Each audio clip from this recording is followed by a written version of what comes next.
असं उघडा निकडनं इकडे सर्व चला. वरती. हा कर्जमाफी संदर्भात आज आपण जे निवेदन दिले आहे त्या संदर्भात काय सांगाल? सरकारने आज अधिवेशन देखील झालं, मार्च अखेर संपलेलं आहे, निवडणुकीनंतर अद्यापर्यंत कुठलीही घोषणा केली नाही. अजितदादांनी जे वक्तव्य केलं त्या संदर्भात नाही. भारतीय जनता पार्टी, राष्ट्रवादी, शिवसेना विधानसभेच्या निवडणुकांमध्ये या तिन्ही पक्षांनी निवडून येण्या अगोदर महाराष्ट्रातील संपूर्ण शेतकऱ्यांना कर्जमाफी करू, सातबारा कोरा करू असं आश्वासन दिलेलं होतं. मात्र आज त्यांनी फसवलंय. त्यांनी सांगितलं का तुम्ही कर्ज भरून टाका, आमच्याकडे पैसे नाहीये.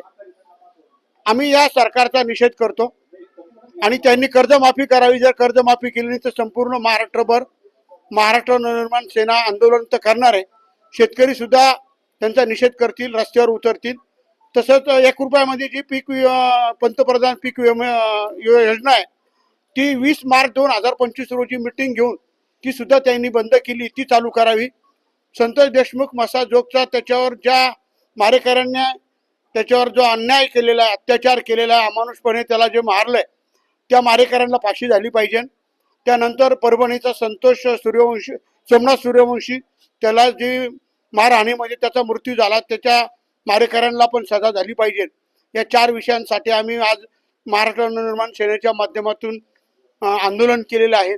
सरकारला आमची विनंती आहे की तुम्ही कर्जमाफी करा, पीक विमा योजना लागू करा, संतोष देशमुखच्या मारेकऱ्यांना फाशी द्या, सोमनाथ सूर्यवंशीच्या मारेकऱ्यांवर कारवाई करा.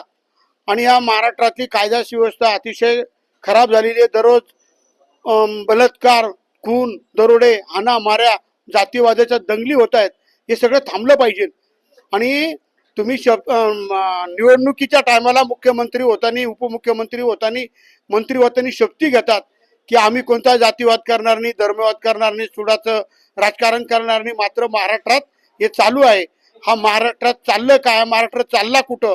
आणि हा महाराष्ट्रच नव्हे तर हा देश हुकुमशाहीकडे चाललेला आहे. आम्ही त्यांचा निषेध करतो.